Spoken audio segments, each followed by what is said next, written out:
In this video, we're going to be covering another Amazon's interview question. This is Leetcode question number 43, multiply strings. Yeah. So basically, we have two strings. So integer represented in strings, and we need to multiply them and return the result.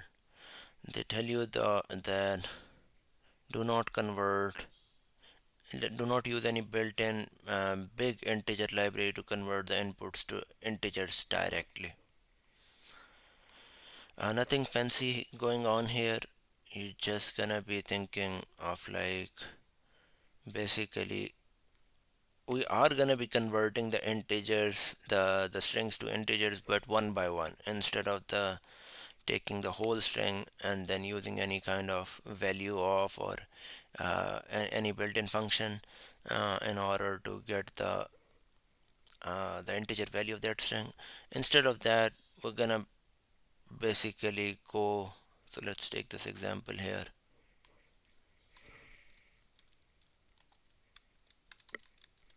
If we have these two numbers 1 2 3 as a string and 4 5 6 as another string, we're gonna have our I going from here and then j going over here, and then say that okay, get me this number that's gonna number is 3, and then you're gonna be multiplying it with 6, right? It's gonna give you uh, 18, right? So 18 is gonna be there, and you are gonna be putting that at the proper place. So yeah, couple of things going on here are like you need to know that if you have these three numbers, right? So the sum, the result will always fit into, if you have like length of 3, so maybe the num1 length is equal to 3 and the num2 length is equal to 3, right? The result length will fit into 6. Like, so basically if you add the length of the two, you will, so let's take an example of this one, like if you have a 9 and it is multiplied by 9, the biggest possible number in a one digit, right? So the answer is gonna be 81, meaning the answer will fit in a in an array uh, which can take up to the length of the num1 plus the length of the num2. Okay, that's it, guys. Like for this one, we're gonna be having an n is gonna be the length of the string of the nums1, m is gonna be the length of the string of the nums2. We already know that the total,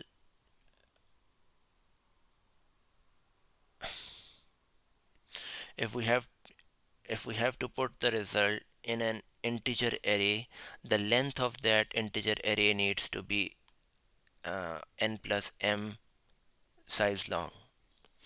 Then we're gonna have one loop going from here, I starting at the end and keep coming back until I becomes equal to 0.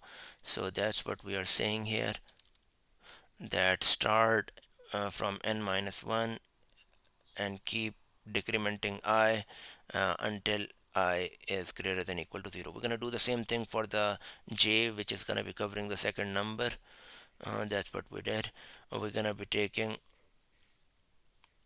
we are going to be taking like the least significant digit, and you can do it by doing that character at and then subtracting with the a character 0, and that's gonna give you an integer value of the least significant digit inside nums1, which is 3. Similarly, you're gonna get the same thing from the nums2. You're gonna be multiplying it as we did over here, right? And once you do the multiplication, remember that the position is very critical here. There is a position 1 which is a little bit significant, and position 2, which is least significant, comparatively least significant between these two numbers, as I plus 1 is going to be a smaller number and going to be on the left hand side, I plus I plus j, and I plus j plus 1 is going to be a bigger number and it's going to be on the right hand side. So this is going to be considered the comparatively more significant, and this is going to be comparatively less significant position. So you have that multiplication, you are gonna be whatever value, because in this case 18 was the case, so the 8 may have a previous value from the last calculation. So you're gonna take that value, right, and then you're gonna add that, like in first you're gonna be taking this value which can be there, some value can be there from the last calculation, and you wanna add it to the multiplication result. Once you have that sum, the modulus by 10 is gonna stay at position 2, and the carry, this is gonna give you the carry, and that is gonna go to the position 1, right? This is gonna be overwritten, and this one is gonna be, if there is anything in the position 1, right, that is gonna get incremented.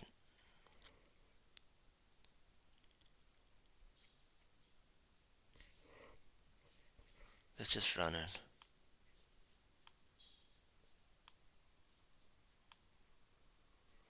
I'm just wondering if there can possibly be, if I don't do that, the answer is wrong. 8 is right, but the 7 is gonna become 0. So yeah, because when you are multiplying, so the 8 is right? Yes. Okay. So there can be chances where when we already have filled from the previous calculation, we have also filled up the position 1.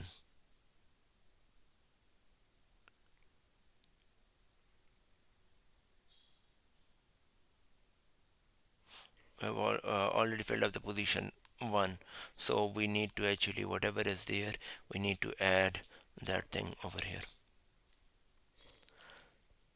Okay, so once you do the basic multiplication in here, and the values are in the, right now we have the proper values, but they are in the form of array integers.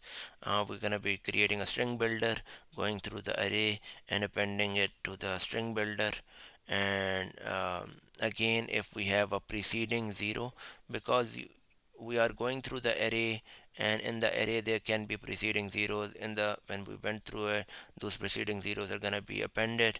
So we want to make sure that if in the string builder, and that is, honestly, it can be only one preceding 0 if there are, because of the nature of like these lengths, uh, like if you have length of 1, and then it's gonna be 2, there can be instance that we have only one preceding 0. We don't want to remove all the preceding zeros. Let's say if we were multiplying 9 with 0, the answer would be 0. And so uh, when you do this uh, with the string builder, it's gonna have one extra 0. You want to keep the other 0 in there. So the only thing you want to check is, do we have an extra 0 at the first, like the 0th index? If that is the case, we are gonna remove that character and then return the string, basically converting that string builder to a string. In terms of the complexity, I will say that we are using a string builder, and everything is being saved over there and then transferred. So it is gonna be the num1 plus num2 is is the space complexity. So n, maybe n plus m, where n is the length of the num1 and m is the length of the num2. So in terms of the in terms of the time complexity, we are don't just like don't think that it is like basically there you can actually say that the time complexity is the n plus m, right? Where n is the, because we are going through every single character only once, right? But if you want to talk about character wise, like maybe n are the number of characters in this one, and then like the m are the number of characters in that one, then you will get into this a loop inside another loop, and the complexity is going to be n cross m. But don't go that route, I will suggest, because we are just parsing through uh, like this once and this num2 only once. That's why we have num1 plus num2 is the time complexity. That's all I wanted to cover in this video. Thanks for watching.